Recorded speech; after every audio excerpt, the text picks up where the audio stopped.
from the National News Studio, Sri Lanka.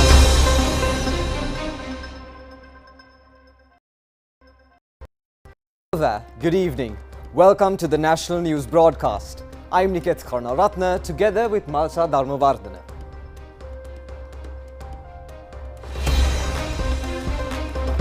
Dr. Harsha De Silva says it is with responsibility he states that the state bank system is in a stable position. The IOC increases petrol price once again. 200,000 litro gas cylinders to the market tomorrow. Large numbers of people in Mariupol city in Ukraine are in a dire state due to food shortages. A complaint to the CID regarding a statement of the leader of the JVP. Tambili, Sri Lanka's silent foreign exchange earner. Taking a look at your local stories, Parliamentarian of the Samagi Janabalawegaya, Dr. Harsha De Silva says that certain media have disseminated an horrendous news item to the media, quoting a statement by him in Parliament stating that a local state bank has reached bankruptcy. So the MP at a media briefing today said that he could declare with responsibility that the local state bank network is functioning in a stable manner. MP Dr. Harsha De Silva was alleged to have made a statement in Parliament regarding a state bank earlier this month. MP Dr. Harsha De Silva of the Samagi Janabalawegaya said that he is making this statement with great concern, as it has been reported that one of the state banks was made default this morning. The social media has reported numerous information based on this statement. As a special news item, many persons have focused special attention on this story of bankruptcy of a leading state bank. However, the Minister of Finance and the Central Bank of Sri Lanka have reiterated that all state banks in the country are functioning in an orderly state. MP Dr. Harsha De Silva said that the speech he made in Parliament the day before yesterday was distorted with an inappropriate heading. He added that he has not stated in any instance during his speech about any bank being bankrupt. He added that he felt whether news item has been used to arouse controversy. He added that in one place of the speech, a delay in the dollar transaction by a state bank has been mentioned. He has requested the general public not to tarnish the confidence placed on the state bank networks based on the headlines in social media. Minister Gamini Lokuge says that the Sipetco company does not intend to engage in a fuel price hike at the present moment. Meanwhile, the Litro company says supply of gas stocks to the public is being conducted continuously. Minister Gamini Lokuge said that they have in their possession 20,000 tonnes of diesel, between 15,000 and 20,000 tonnes of petrol. Sri Lanka's daily requirement of fuel is between 6,500 and 8,000 metric tonnes. There are 4 depots in Colombo and in outstation, including Gampaha and Kalutara. The minister further said that 45,000 tonnes of fuel will be arrived in an Indian company vessel on the 31st of this month. He added that in addition, 34,000 tonnes of oil supply will be reached the island on Monday. The diesel requirement of the electricity board will also be fulfilled. 15,000 tonnes of furnace oil will be arriving in the country on the 4th of next month. The minister added that they have agreed to provide 3,000 tonnes of fuel daily to the electricity board. He also said that there may not be an oil shortage from April. The minister further said that they are not hoping to increase fuel prices despite the price increase carried out by the IOC. He added that a paper will be submitted to the Cabinet of Ministers and the necessary measures will be taken with the agreement of the Cabinet. අවම කැපීමකින් යන්න තමයි කටයුතු කරන්නේ. අපි IOC එකට ගිහිසරේ වැඩි කරපු වෙලෙත් IOC එකේ අධ්‍යක්ෂක මණ්ඩලය ගෙනලා කිව්වා තෙල් සංස්ථාවත් එක්ක සම කරන්න කියලා. ඉතින් දැන් මම ලේකම්තුමියට කිව්වා ඒ ගිවිසුම පරීක්ෂා කරලා බලන්න අපිට ඒකට කොයිතරම් බලපෑමක් කරන්න පුළුවන්ද කියලා. ඒ බලපෑමක් කරන්න පුළුවන් නම් සමුදා අපි කැබිනට් එකට පත්‍රිකාවක් කරලා කැබිනට් එකත් දැනුවත් කරලා ඒකට අවශ්‍ය කටයුතු කරනවා. අපි කවුරු ගියත් අපේ තෙල් මිල වැඩි කරන්නේ නැහැ දැනට. Meanwhile, the IOC company has once again increased petrol prices by 49 rupees with effect from midnight yesterday. Accordingly, the new price of a litre of octane 92 petrol is 303 rupees and the new price of a litre of octane is 95 petrol is 332 rupees. Fuel distribution at the Kolonava terminal is being successfully conducted. Our correspondent has also stated that they have seen an increase in the number of buses arriving at the fuel depot terminal. Meanwhile, the Litro company says steps have been taken to release more than 120,000 gas cylinders to the market today as well. Under the prevailing circumstances, employees of the Litro gas company are engaged in duties even under their off days as well. The employees point out that they would be able to release nearly 200,000 gas cylinders. The Public Utility Commission says power cuts of the duration of 3.5 hours in the A, B, C, D, E, F, G, H, I, J, K, L zones are scheduled to be enforced tomorrow. And now we'll take an update into the Russia-Ukraine crisis. Joining me today is senior journalist Mr. Prasad Dodangolagi. Yes, Niket. So, when we take a look into this crisis, the Russians have recently announced that they have completed the first phase of their invasion. What does this new situation mean for Ukraine? Yes, Niket, we could see a major change in Russian war plan. Earlier, I mean, for the last whole month, we saw that they were fighting to conquer major cities, including capital Kyiv and the second largest city Kharkiv and the southern port city Mariupol. There were pitched battles going on and large number of casualties, and Russians were firing all kind of weapons to these cities, especially missiles, and there were tank and rocket barrages, all kind of very big war activities around the major cities. And those activities, war activities, the whole world, they were thinking that Russians were trying to capture these cities and try to overthrow the government of President Vladimir Zelensky. However, now the Russian, as you mentioned, Russian Defense Ministry announced that they have completed the first phase of the war. I mean, there are special military operation, that's how Russia call it, special military operation in Ukraine. And now they are moving for the second phase. What's the second phase? Second phase, according to the Russians, they will pay more attention on eastern Ukraine region, which is a disputed area, Donbas region. So they will try to protect Donbas region and move their troops more to that area, and it appears that Russia is, because Donbas is Russian majority, ethnic Russian majority area, which and that area was in rebellion with Ukraine government since 2014. So Russians are now appear to be moving to that area, and they will try to cut off that eastern Ukraine region from main Ukraine. That's what we could assume according to this Russian statement. And now some Western military analysts mention, and they say that Russian tactics, according to their initial plans, their tactics have been jeopardized because of the major assaults and counter-attacks by Ukrainians. According to the Ukraine President Vladimir Zelensky, he says that Ukraine has inflicted powerful blows and significant losses on Russians. That's what Ukraine President said. And we saw very confident moves by Ukraine side, because two Ukraine ministers, the foreign minister and defense minister, for the first time they have moved out of Ukraine and went to Poland to hold talks with US President Joe Biden. And military analysts see that it's a bold move, and that's a move that show that the Ukrainians are now in bit confident position regarding their offensive, their defensive methods against Russians. And now according to the battlefield reports, the Russian advance we saw in last couple of weeks, now we don't see, according to military reports, we don't see much Russian advances in and around major cities, including capital Kyiv and Kharkiv.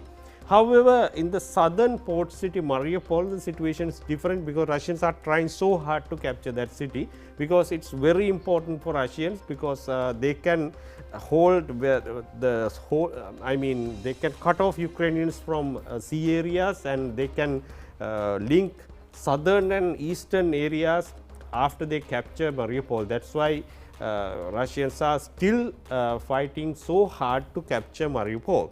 And there's another report, Niket.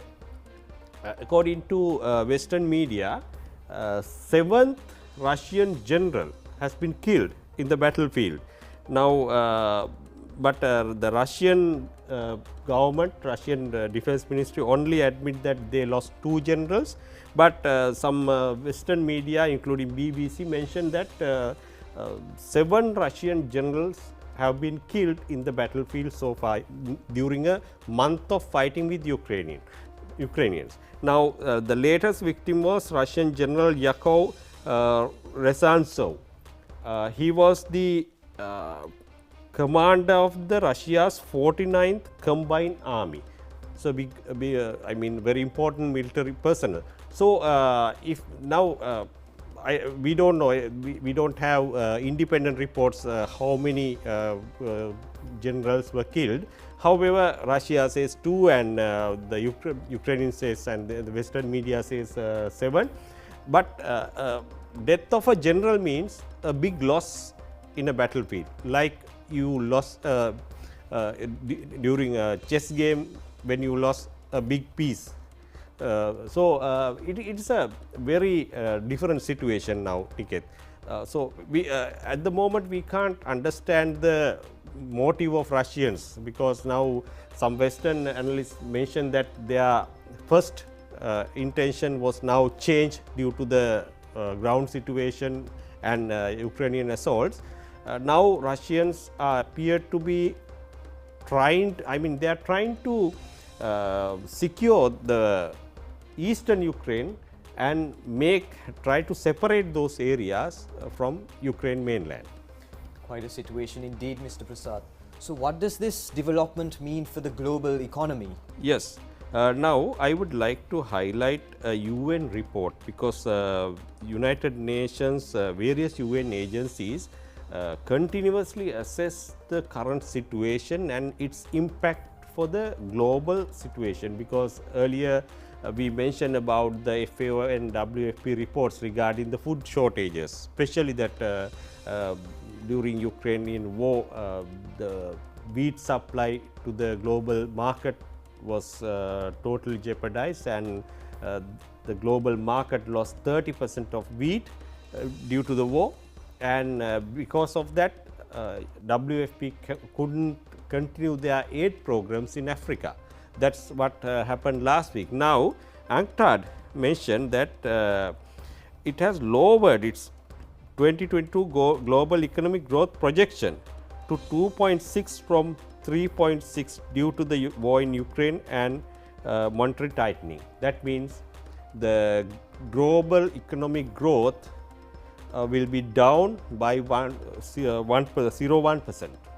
It means we could assume that it could be a major disaster for many countries, especially for developing countries, because this situation will create more problems like energy crisis and food crisis and the inflation hikes, all kind of disasters. So, this situation will lead to, a very bad global impact. Thank you for that update, Mr. Prasad. So moving on to further local news, party representatives of the government have met with the Mahanayaka Thero of the Amarapura Mahanikaya. More on that story right now. 11 leaders of the parties representing the government have met Mahanayaka of the Amarapura Mahanikaya Venerable Dodampahala Chandrasiri Thera today. The objective was to enlighten the Mahanayaka Thera on the existing situation and the measures to be taken. The 11th party representatives, including former ministers Udaya Gammampila and Vimal Weerawansa, have called on the Mahanayaka Thera at the Tapowanaya in Rajagiriya.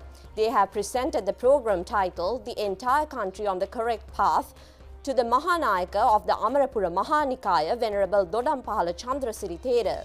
The Mahanayaka Thera, issuing a media release, said that the Mahanayaka Thera of other chapters and the 22 sectors of the Sri Lanka Amarapura Mahanikaya will be enlightened on the program presented by the former ministers.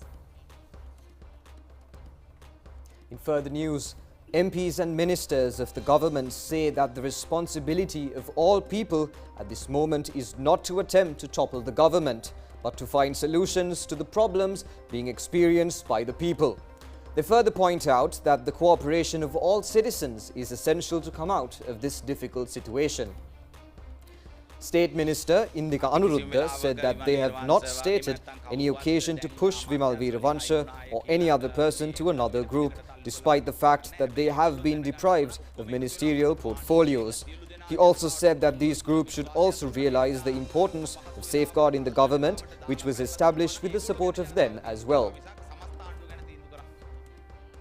The Desha Premi United National Party has requested the Criminal Investigation Department to conduct a systematic investigation into a statement made by leader of the National People's Power, Anurakumara Dissanayake, at a recent meeting in the Nugegoda town. The party has lodged a complaint in this regard to the CID today.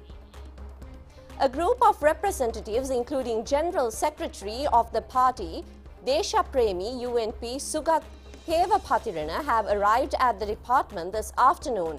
They have pointed out that the hidden meaning of the statement regarding declaring later on the new program to be implemented after subjecting the current constitution. Leader of the National People's Power Anurakumara Dissanayake says that his group has no preparations to join with any other group. He made these remarks addressing a media public rally in Vallavaya yesterday. Leader of the National People's Power Anurakumara Dissanayake said that some people tell them they have support and people come to their meetings, yet at the polls they are not receiving adequate number of votes. He added that they realize this fact. Some are asking to join with others as they are unable to go alone. The NPP leader further said that the government, which came into power in 2015, lasted till 2019. He added that people had been agitating to chase away this government even in 2015, as well as in the years 2016 and 17. People have defeated governments through unity and also came into power through unity.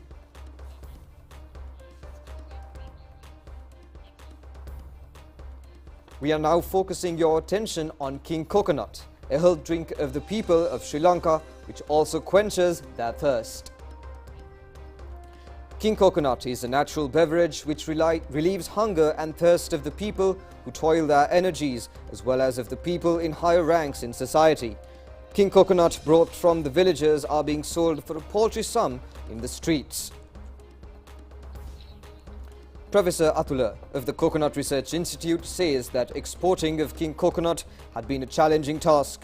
He added that, however, with the improvement of the quality of the nut through technological methodologies and enhancing of the date of expiry, the task of exporting King Coconuts has become a successful venture. It has been possible to preserve the natural quality of King Coconut in the same manner of preservation of an apple in exporting. The professor further said that there is a higher demand for King Coconut from more than 30 countries in the world.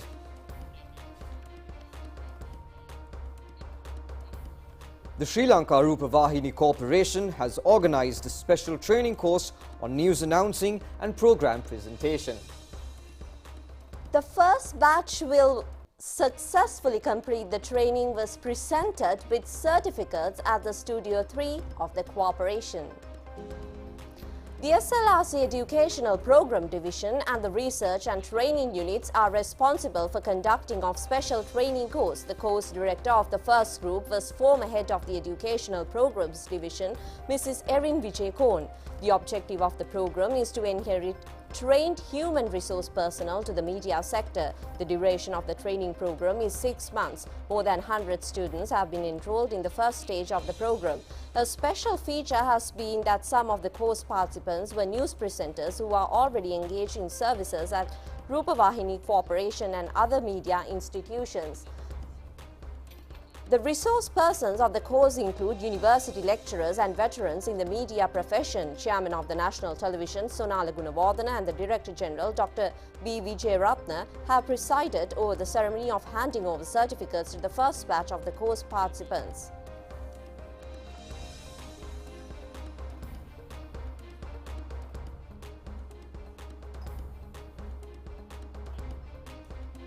On more local news, a request has been given to receive the third dose as there is a higher risk of proliferation of the COVID pandemic during the festive season. Up to now, we have vaccinated more than 70,000 people from Lady Ridge Hospital. Out of these 70,000, only few, very few, about 3 got faintishness, very few got very mild side effects like joint pains, pain at the site of injection. These days, some countries, especially China, South Korea, parts of India and Thailand, again number of COVID patients are rising. To prevent COVID infection, scientifically proven way is vaccination. So don't go behind myths and get the vaccination. Above 12 years, we vaccinate children once. Above 16 years, we give 2 doses, and above 20, we give 3 doses, including the booster. In the future, next month, school holidays coming, New Year holidays coming, and after that, Vesak festival, Poson festival, and even in December, we'll get the Christmas. For all these holidays and festivals, we will be safe if we are vaccinated. Especially if we are vaccinated with the booster dose, we are safe and we will not get major reactions due to the vaccine or disease. Due to the disease, so we can get infection of the chest, causing pneumonias and needing oxygen, needing hospital admissions, and the complications and even the death. So if we are vaccinated, the complications are less, hospital admission will be less, and even the deaths will be very minimal. Today, there was a meeting to discuss the possible increasing of employment opportunities for women organized by the United Nations. The United Nations have unveiled a new report on the overcoming of the obstructions in recruiting women for employment in Sri Lankan institutions. Presentation of the report was taken place at the Kadiragama Institute in Colombo. The UN report has elaborated on the demand of female workforce in Sri Lanka. The study has analyzed data from private forum enterprises in the manufacturing, trade and service sector to understand the attributes of the firms that demand relatively more women workers. The report is considered as the first analysis on the issue based on the Sri Lankan situation. State Minister on Controlling of Pandemics, Dr. Mrs. Sudarshini Fernandapule, and Sri Lankan representative of the United Nations Women's Division, Hana Singha, have also participated in the event. A dialogue of the intellectuals on the changes being faced by women in the present Sri Lankan society has also been conducted. Participation of the forum included Dr. Ramani Gunathilaka, Professor Sunil Chandrasiri, Chairperson of the Women's Industrial and Commerce Board, Anoja Da Silva, and Chief Executive Officers of Hema's Holding Group was also present.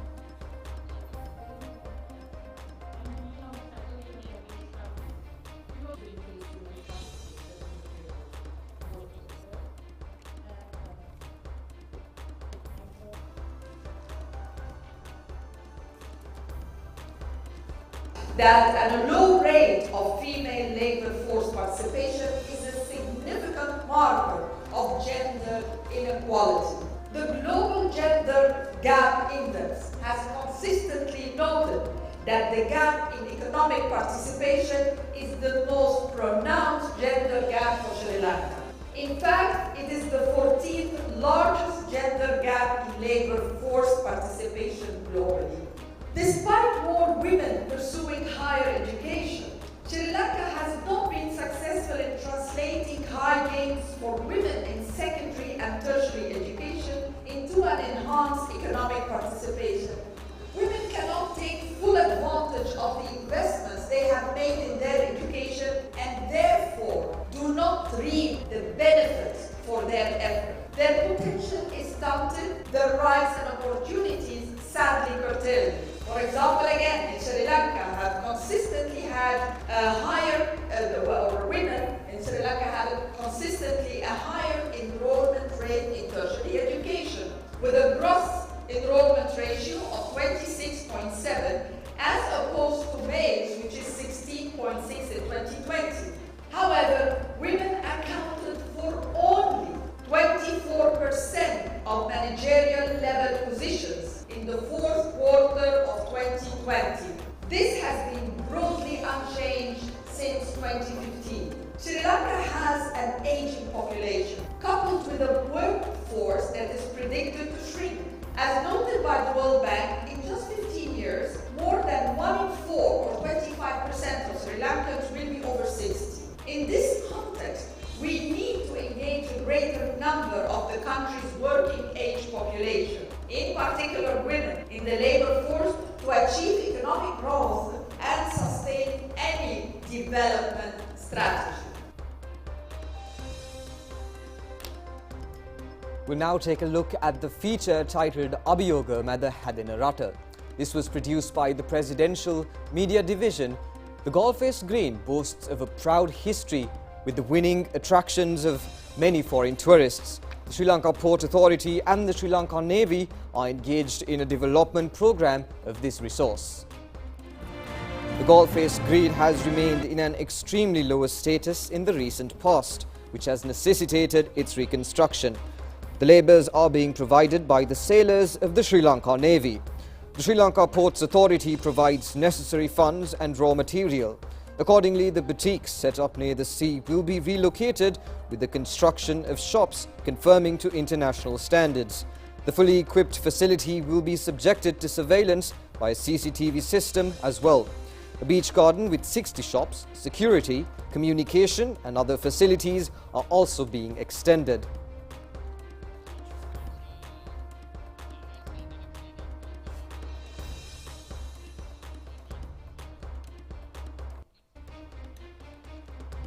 Banana. A banana is a fruit which has high in vitamins. So do you like to eat banana, Niket? Yes, I do. Okay, but this is not regarding about banana, but it's more into something about exporting banana. Cultivation is being conducted under World Bank and through the North Central Province Agrarian Service Modernization Project. The plantation is extended over an area of 430 hectares. The traditional banana cultivation has aroused problems pertaining to production and quality in the foreign markets. As a remedy, 2-row high-density banana cultivation was introduced, enabling farmers to yield a higher harvest of high-quality bananas. The project involves in all activities from preparing the soil until dispatching. A molding art exhibition of Into Sri Lanka was held at the Lionel Wendt Art Gallery in Colombo yesterday. The theme of the exhibition was expansion of boundaries. Director of the Indian Culture Circle, Reverend Vikram Singh, and parliamentarian Suresh Raghavan was also attending the opening ceremony.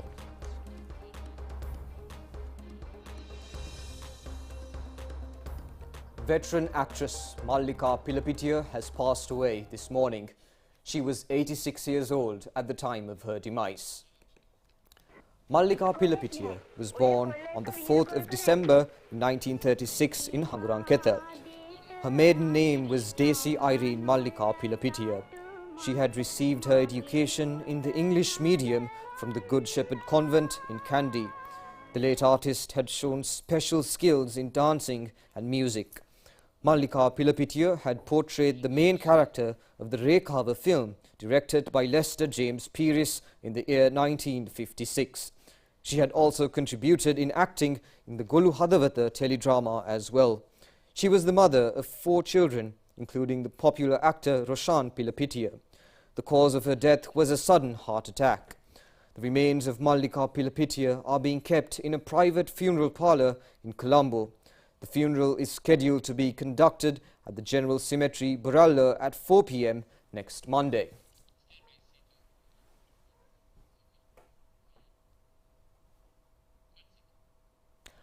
We'll be back with foreign news after this short break.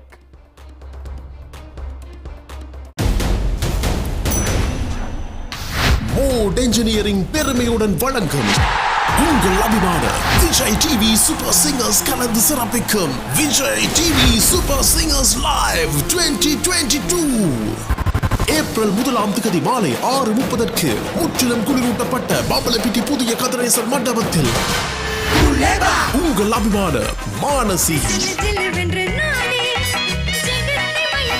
மூக்குத்தி முருகன் பரத்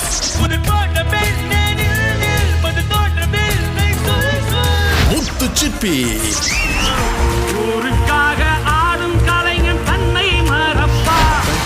டிக்கெட்டுகளை பெற்றுக்கொள்ள 0777219131 07772193131 Vijay TV Super Singers Live 2022 இசை சாரங்கா. தொடர் மாடிகள் நிர்மாண துறையில் கம்பீரமாக நிமிர்ந்து நிற்கிறது Mod Engineering Private Limited, Wellawatte. புதுமை பெண்களுக்கான பொன்னான தங்க நகைகளுடன் சதீஷ் ஜுவல்லரி ஃபேக்டரி அவுட்லெட் தனது 30வது வருடத்தை பூர்த்தி செய்கிறது. பெண்மையின் அனைத்து பரிமாணங்களுக்கும். இலக்கம் 871 ப்ளூமெண்டால் ரோட், கொழும்பு 15. பல ஆண்டுகளாக சில்லறை வியாபாரிகளின் அபிமானத்தை பெற்றுள்ள மொத்த வியாபார ஸ்தலம் நியூ கோல்ட் ஸ்டார் டெக்ஸ்டைல்ஸ், 3ஆம் குறுக்கு தெரு, Colombo 11.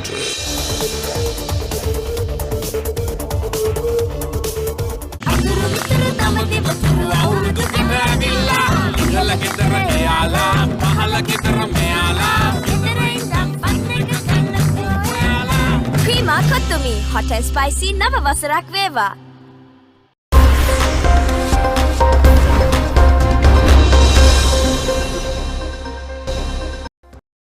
Welcome back, and now for foreign news. The Taliban administration in Afghanistan has announced that the girls' high schools will be closed hours after they reopened for the first time in nearly 7 months. The backtracking by the Taliban means female students above the 6th grade will not be able to attend school. A Ministry of Education notice said on Wednesday that schools of girls would be closed until a plan was drawn up in accordance with Islamic law and Afghan culture, according to media. Taliban spokesman said the notice is true when asked to confirm reports that girls have been ordered home.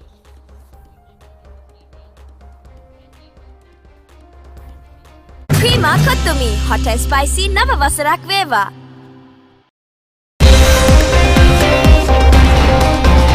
Prima Kottumi, hot and spicy නව වසරක් වේවා. Welcome back, and now for sports news. The Indian Premier League cricket tournament began for the 15th occasion in Mumbai today. We'll take a look into the details of this story right now. The first match of the current tournament is between the Chennai Super Kings team led by Ravindra Jadeja and the Kolkata Knight Riders team by the Suresh Iyer. Sri Lankan cricketers Mahesh Theekshana and Charmika Karunaratne also represented these two teams.